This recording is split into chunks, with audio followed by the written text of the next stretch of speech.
बिना कुछ करे जय जयकार नहीं होती। कोशिश करने वालों की कभी हार नहीं होती। आज जो मैं आपके सामने केस स्टडी लेके आया हूं, वो एक ऐसे बिजनेस आइडिया की है जिसमें मैं आपको बताऊंगा कि मार्केटिंग के 4 principles, that is product, place, promotion and price, कैसे इन्फ्लुएंस होते हैं, कैसे बिजनेस को डेवलप किया जाता है, कैसे बिजनेस डेवलपमेंट के फैक्टर्स इन्फ्लुएंस होते हैं, और हम कैसे डिमांड एस्टिमेट कर सकते हैं कोई एक कंपनी के बारे में। हो सकता है आपके पास कोई एक आइडिया हो या आप किसी आइडिया पे वर्क कर रहे हो, तो ये वीडियो स्पेसिफिकली जो कंपनीज स्टार्टअप कर चुकी है या फिर वो डिमांड एस्टिमेट की तरफ देख रही है, उनके लिए बनाई गई है। मैं निखिल रायज़दा आप सभी का स्वागत करता हूं आपके अपने चैनल में। कहानी शुरू हुई कि दो दोस्तों को आइडिया आया कि कुछ स्टार्टअप करते हैं। आइडिया अच्छा था, बट प्रोडक्ट क्या बनाए, क्या करें। उसमें से एक दोस्त ने कहा क्यों ना हम कोला कंपनी जैसी कुछ चीज करते हैं, कोई बड़ी कंपनी बनाते हैं। आइडिया बहुत अच्छा था, बट ऐसा नहीं कर सकते थे ना कि कोला कंपनी जैसा ही प्रोडक्ट मार्केट में ला दिया तो फिर यूनिकनेस नहीं रहेगी। तो उन्होंने बहुत सर्च किया कि हमें उसका फॉर्मूला मिल जाए कोला कंपनी का, या फिर कोई एक ड्रिंकिंग कोला जो हाईएस्ट सेलिंग चली जाए, उसका एक फॉर्मूला मिल जाए।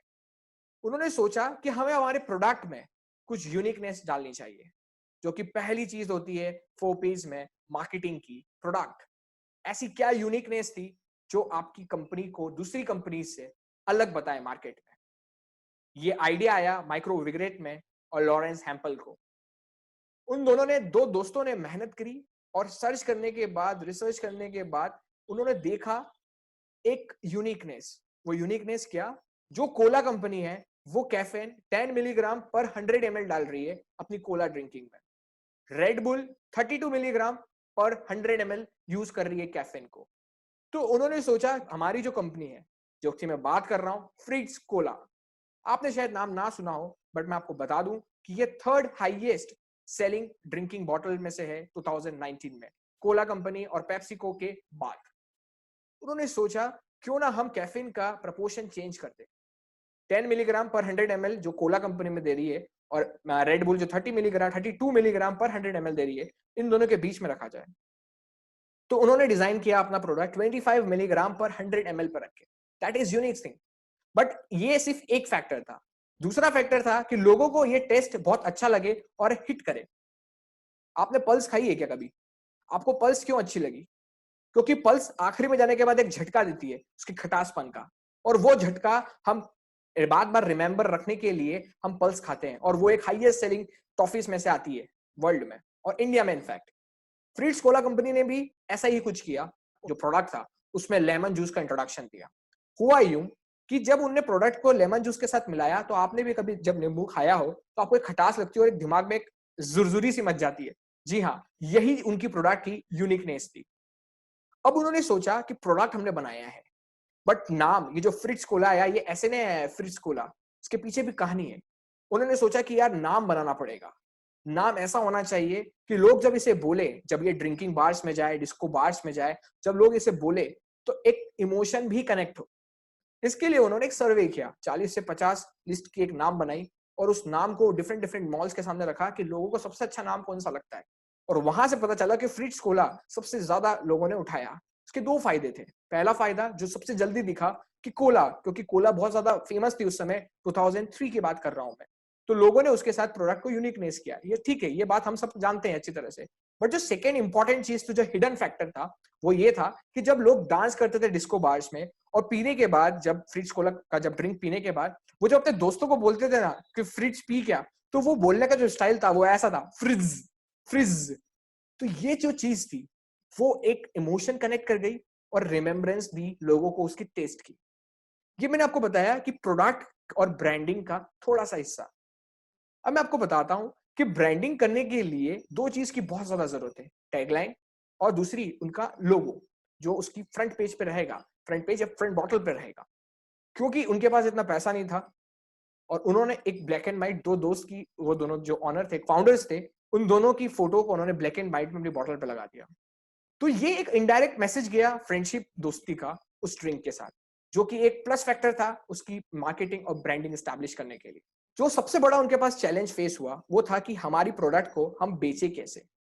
अगर आप कोई भी एफएमसीजी प्रोडक्ट को स्टडी करेंगे या कोई भी एक एचयूएल ब्रांड के प्रोडक्ट को देखेंगे, बेटी डव हो या फिर कोई एक सर्फ हो, मैंने निरमा स्टडी बनाई है, आप जाके देख सकते हैं उस वीडियो को, तो आपको पता चलेगा कि रिटेलर ही किंग होता है, क्योंकि रिटेलर्स के पास बहुत सारी वेराइटीज होती है।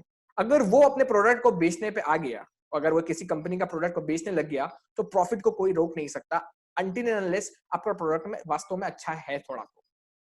कैसे? उन्होंने क्या यूज किया? उन्होंने बोला अपने बार्स, जो वहां के बार्स के ऑनर्स थे, कि आपका जो प्रॉफिट परसेंट है as compare to cola, as compare to Pepsi को, वो सबसे ज्यादा है फ्रिज कोला पे। Point number 1। पॉइंट नंबर 2 ये कि अगर मान लीजिए हमारी कंपनी की प्रोडक्ट बिकती नहीं है, तो हम 100% वापस ले लेंगे। बार्स वाले बोले कि यार ये तो बहुत अच्छी बात है, सोने पे सुहागा है, बॉटल रख लेते हैं, बेच देते हैं, लोगों को पसंद आएगी तो बिक जाएगी।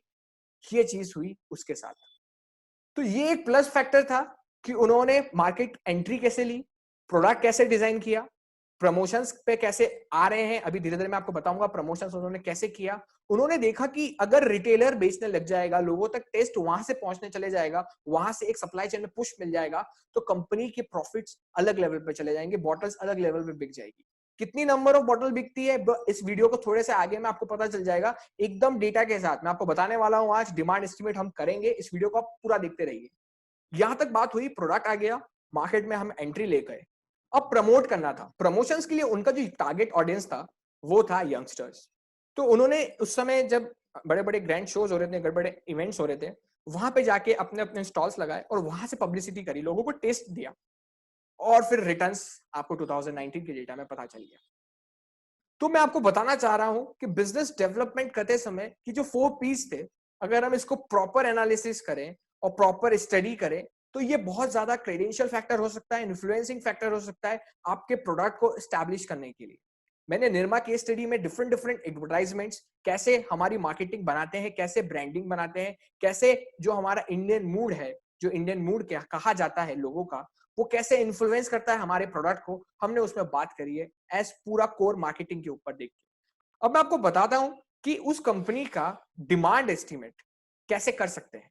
डिमांड एस्टिमेट के लिए हमें क्या क्या चाहिए रहता है। अगर मैं आपसे पूछता हूं कि फ्रिट्ज कोला एक कंपनी है, यूएसए बेस्ड कंपनी है, और मुझे बताइए कि कंपनीज कितनी बॉटल सेल करती होगी, कि हमें प्रेडिक्ट करना है 2020 में कंपनी कोको कोला या पेप्सी को कितनी बॉटल सेल कर देगा इंडियन क्राउड में। या फिर मैं आपसे पूछता हूं कि पेप्सी को या फिर कोला की कोई दूसरा ब्रांड कोई एक नई डेमोग्राफिक एरिया में कितना डिमांड दे सकता है, एकदम मुझे डेटा के हिसाब से बताइए। ये कंपनी को करना क्यों जरूरी था? क्योंकि कंपनी एक नए फेज में थी, वो बहुत ज्यादा डेवलप नहीं थी। अगर मुझे पता है कि कितनी डिमांड है, तो मैं उस हिसाब से अपने मैन्युफैक्चरिंग यूनिट को रख सकता हूँ। कई बार ऐसा हो सकता है कि डिमांड ज्यादा हाइप कर जाए और मेरे पास इतना मैन्युफैक्चरिंग ना हो, जैसे अभी रिसेंटली पार्ले के साथ हुआ था। पार्ले जी आना बंद हो गया था मार्केट में, कुछ वहां इश्यूज हुए थे, मैन्युफैक्चरिंग बंद हो गया था, इसलिए पूरा सप्लाई चेन बिगड़ गया। तो इसको पूरा मेंटेन करने के लिए हम कैसे चीजें मैनिपुलेट कर सकते हैं, कैसे एक डिमांड, एक रफ डिमांड एस्टिमेट कर सकते हैं, ताकि हमारा मैन्युफैक्चरिंग कंट्रोल में रहे, हमारा कॉस्ट एनालिसिस सही से निकले, और एक हमें आइडिया रहे कि हम कितने प्रॉफिट मार्जिन पे जा सकते हैं, हमारी कितनी सेल्स रह सकती है, और हम कैसे हमारे टारगेट को अचीव कर सकते हैं। जाहिर सी बात है, ये यूएसए बेस्ड कंपनी है, वहां के डेमोग्राफिक फैक्टर्स है। मैं आपको बताता हूं, जब मैं ये एनालिसिस कर रहा था, तब मैंने इसके 2017, 18 और 19 के डेटा लिए थे। ये कहां कहां पे अपने मटेरियल्स को बेचते हैं, कहां कहां से कौन कौन से डिस्को बार्स और कौन कौन से ड्रिंकिंग बार्स में ये अवेलेबिलिटी होती है प्रोडक्ट की, ये कौन, जैसे नीदरलैंड है और यूएसए के डिफरेंट पार्ट्स है, वहां पे ये अपने सेल्स करते हैं। तो वहां का एक एवरेज डेमोग्राफिक फैक्टर में एक बार कितने होंगे, एक सिटी में कितने एवरेज बार्स होंगे और उसकी ऑक्यूपेंसी कितनी होगी, ये सब चीजों पे बेस्ड मैंने अपना खुद का फॉर्मूला बनाया, और उससे दोनों रिजल्ट्स, जो उसकी 2019 की सेल्स हुई है और जो अपने प्रेडिक्शन से जो सेल्स आ रही है, वो ऑलमोस्ट सेम है, ऑलमोस्ट सिमिलर है। तो एक ये नया ट्राई है, एक नया डिमांड एस्टिमेट हमने एनालिसिस किया है एक पर्टिकुलर कंपनी फ्रिट्ज कोला के लिए, रेज ने। तो हम उसे देखते हैं। सबसे पहले बात करते हैं डिमांड एस्टिमेट्स के लिए हमें क्या क्या जरूरत है और हमने क्या क्या डेटा को लिया है। मैं आपको जो स्लाइड शो कर रहा हूं यहाँ पे, आपको यहाँ दिख रहा होगा डिमांड एस्टिमेट फॉर ड्रिंक्स।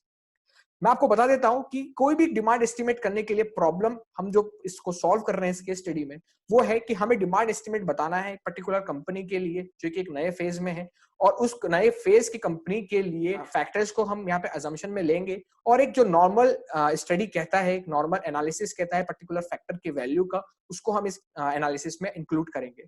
तो मैं आपको थोड़ा सा डिस्क्रिप्शन देता हूँ कि वो प्रोडक्ट कंपनी क्या है। प्रोडक्ट जो टाइप था वो अल्कोहलिक ड्रिंक टाइप था। मार्केट एरिया उसका जर्मनी का एरिया हमने लिया है इस प्लेस में, और जो हमने प्लेसेस लिए, हमने 2 प्लेसेस लिए।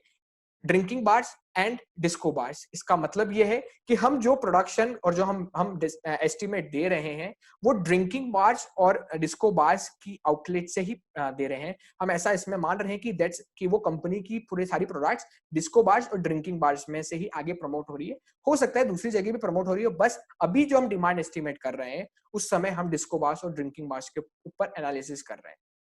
जो मैं आपको इन्फॉर्मेशन देना चाह रहा था, जो मैंने स्टडी किया था, उसके बाद मैं एवरेज आउट कर रहा हूँ कि डिस्को बार्स में 50 ले रहा हूँ एक पर्टिकुलर एरिया में, और ड्रिंकिंग बार्स में 50 ले रहा हूँ उस पर्टिकुलर रीजन में, उस पर्टिकुलर एरिया में। आपको मैंने प्रोडक्ट टाइप बता दिया, एरिया बता दिया, स्कोप ऑफ केस स्टडी बता दिया, और ये एडिशनल जो इन्फॉर्मेशन मैंने 2017, 18 और 19 के हिसाब से लिया है एक एवरेज नंबर लेके, ताकि मैं एक वैल्यू तक आ सकूं।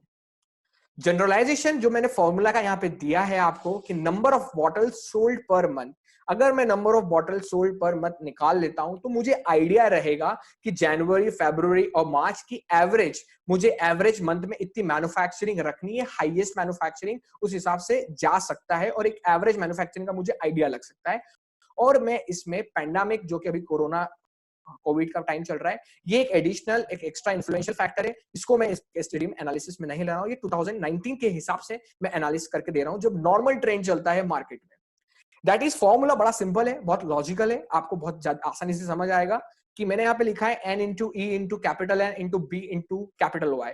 ये क्या है? एन मैंने लिया है average drinks per customer, E मैंने लिया है percentage of customers taking our drink, capital N लिया है मैंने average number of customers in a bar, B लिया है मैंने 50 क्योंकि मैंने नंबर ऑफ बार्स अज्यूम किए हैं 50 उस पर्टिकुलर एरिया में, और डिस्को बार्स और ड्रिंकिंग बार्स को दोनों सेम लिया है। वाई लिया है मैंने नेट एवरेज ऑक्यूपेंसी। मैं कर क्या रहा हूं? मैं ये कर रहा हूं, अगर मुझे पता चल जाए कि कितने बार से, ठीक है भाई, क्योंकि मेरे आउटलेट्स कौन से? ड्रिंकिंग बार, डिस्को बार्स। जाहिर सी बात है जो यंगस्टर्स है वो ज्यादा डिस्को बार्स में रहेंगे, और ड्रिंकिंग बार्स में एक एवरेज एज के ऊपर वाले लोग रहेंगे। तो वो अपन फैक्टर्स अभी आगे कैसे एनालिसिस कर रहे हैं मैं आपको बताता हूं। अगर मुझे पता चल जाए कि ड्रिंकिंग बार में इतने लोग आते हैं, उसका इतना परसेंट लोग मेरी बॉटल को खरीदते हैं, मेरी कंपनी की बॉटल को खरीदते हैं, और उस परसेंटेज में से मान लीजिए मैं एक यंगस्टर हूं, मुझे 2 ड्रिंक लगती है, मैं भाई 2 बॉटल लेता हूं।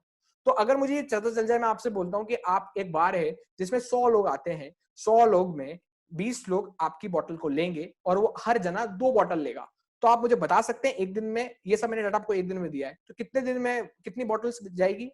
आप आराम से बता सकते हैं। इसी जनरलाइजेशन पे मैंने ये डिफरेंट डिफरेंट फैक्टर्स को लेके मैं एक एनालिसिस के एंड तक जाने की कोशिश कर रहा हूं, और एंड में मैं आपको बताऊंगा कि ये दोनों एनालिसिस के जो आउटपुट आ रहे हैं, वो उसकी जो सेल्स हुई है 2019 की, वो दोनों बराबर निकली।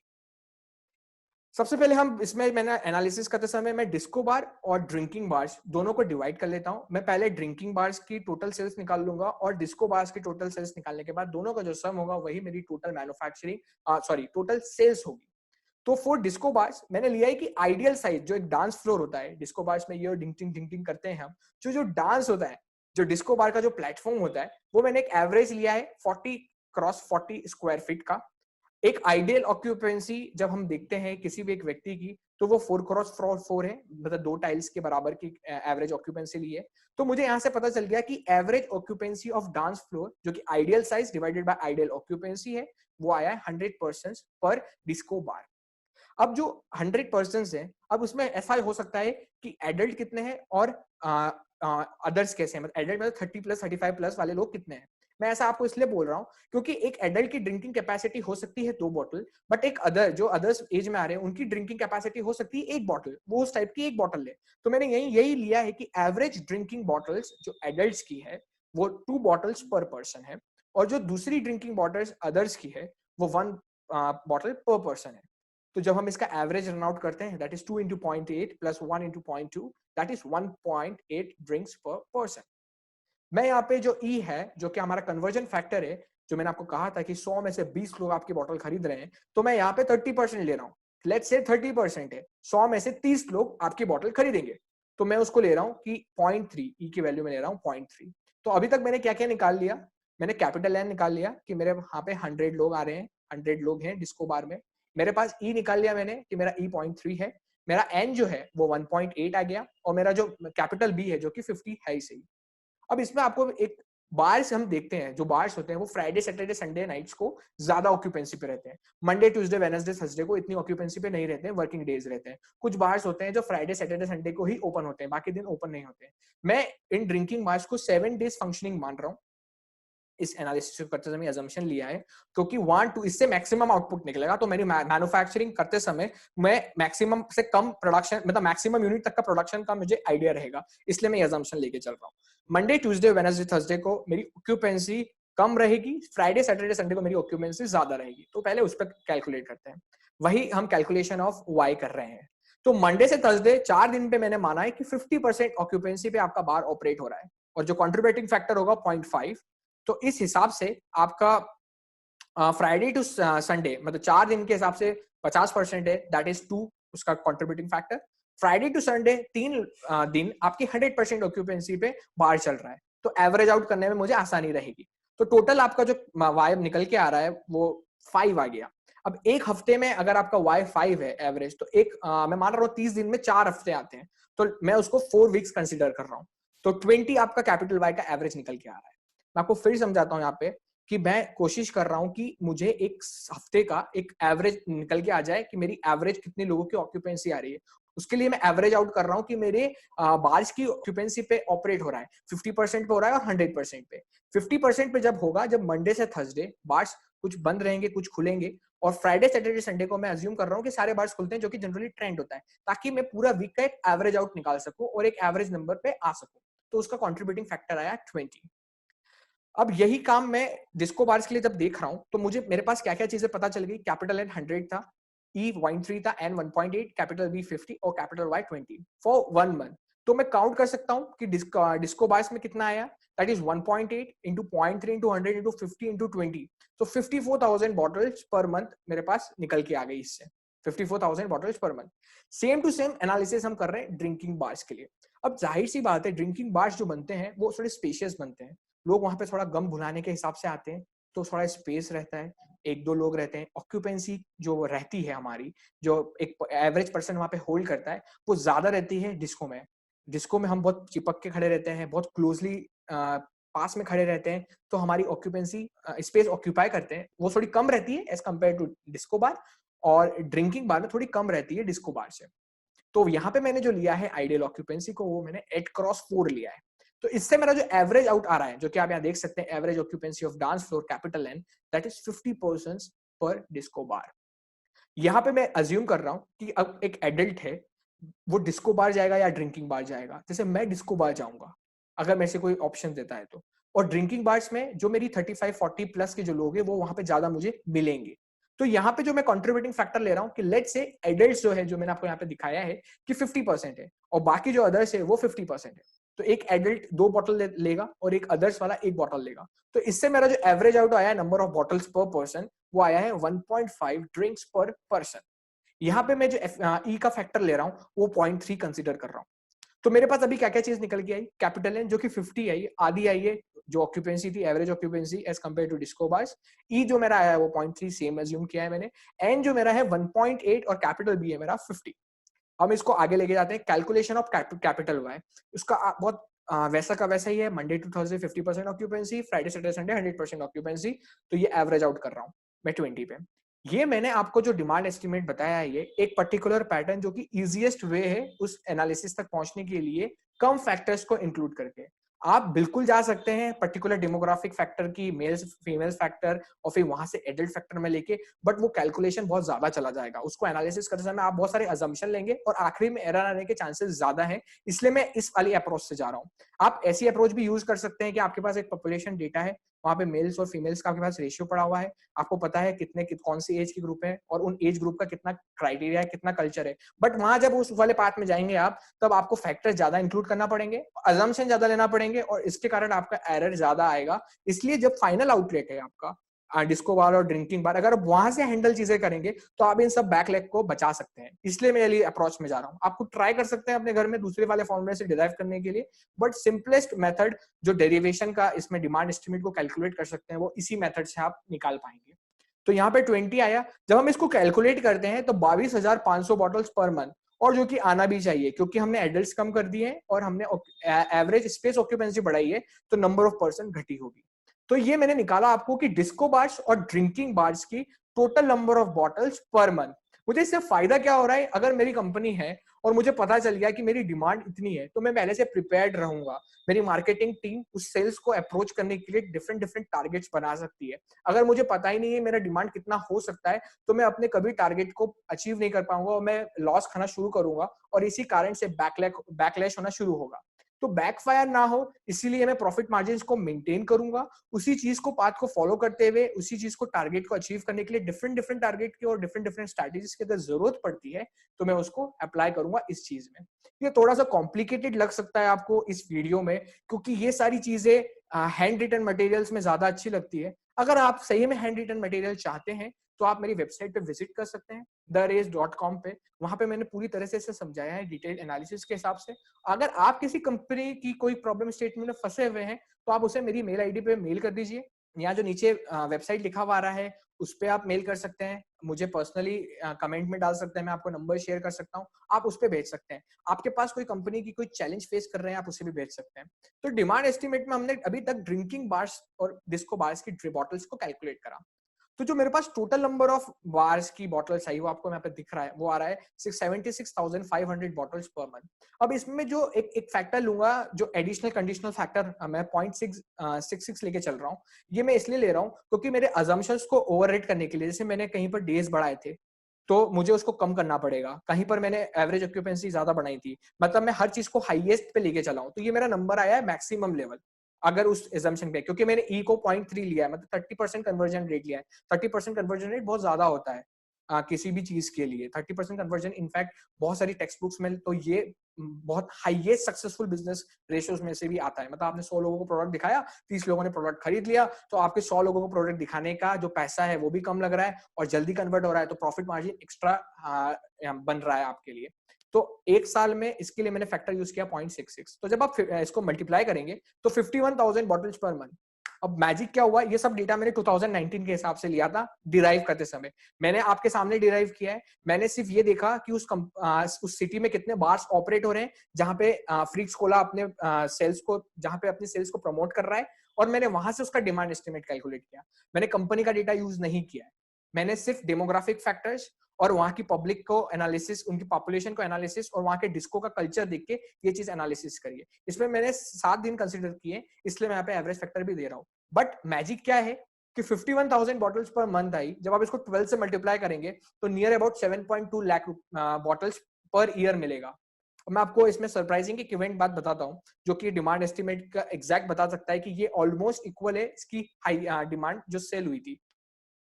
ये मैंने सर्च किया था, फ्रिट्स कोला सेल्स कितनी हुई है, गूगल सर्च पे आप भी कर सकते हैं। और आप जैसे इसको सर्च करेंगे, आपको पता चलेगा कि इसकी 71 मिलियन ग्लास बोटल्स सेल हुई है, दैट इज 7.1 लाख। तो मैंने मैक्सिमम पे हैंडल किया और ये ऑलमोस्ट सेम है। तो ये एक आइडिया दे सकती है किसी भी कंपनी को, और ये एक बात बताती है कि बिजनेस डेवलपमेंट और बिजनेस एनालिसिस दोनों मेंटेन करके चलना चाहिए। बिजनेस एनालिसिस से हमें पता चलता है कि हमें टारगेट क्या अचीव करना है।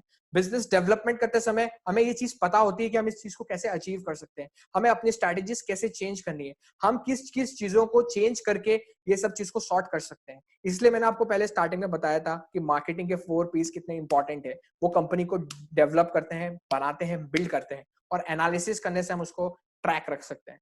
तो ये 7.1 लाख जो बॉटल सेल्स हुई थी, ये फ्रिट्स कोला का एक प्लस पॉइंट था, और ये थर्ड हाईएस्ट सेलिंग निकली थी। तो आप भी अगर अपनी कोई कंपनी में काम कर रहे हैं या फिर अभी कोई स्टार्टअप में काम कर रहे हैं, तो एक बार डिमांड एस्टिमेट करके देखिए और मार्केटिंग कैसे इन्फ्लुएंस हो सकती है। अगर आपको लगता है कि इसमें आपको एक एनालिसिस की जरूरत है, तो आप हमारी मेल आईडी पे theRace.com पे विजिट कर सकते हैं और हम आपकी कंपनी की प्रॉब्लम स्टेटमेंट के लिए एनालिसिस दे सकते हैं। और ऐसा बिल्कुल मत सोचिए कि एक आपकी छोटी शॉप है या फिर एक आपका मल्टीनेशनल बिजनेस है, कोई भी चीज छोटी या बड़ी नहीं होती है। हमारी कोशिश उस छोटी चीज को बड़ा बना देती है और हमारी ना कोशिश बड़ी चीज को छोटा बना सकती है। तो अगर आपकी छोटी सी कंपनी भी हो, छोटी सी शॉप भी हो, मैं आपको एक फैक्ट की तरह बात बता देता हूं, इन्होंने 5 साल तक अपना ऑफिस सेट नहीं किया कॉस्ट बचाने के लिए। तो अगर आप एक छोटी सी कंपनी भी स्टार्ट कर रहे हैं, छोटा सा स्टार्टअप भी काम कर रहे हैं, आइडिया है, और अगर आपको लगता है कि किसकी क्या रीच हो सकती है, कितना डिमांड हो सकता है, कैसे क्रिएट कर सकते हैं, कैसे हमारा सप्लाई चेन बना सकते हैं, कहाँ प्रॉब्लम आ सकती है। तो पुट कर दीजिए मेल पर या फिर कमेंट बॉक्स में लिख दीजिए। अगर ये वीडियो आपको अच्छी लगी हो, मेरे एफर्ट्स पसंद आ रहे हो और मेरा डेटा एनालिसिस आपको अच्छा लग रहा हो, तो इस वीडियो को शेयर करें, लोगों तक पहुंचाएं और कोशिश करते हैं कुछ अच्छा बनाने के लिए। मैं निखिल रायज़ादा आप सभी से विदा लेता हूं।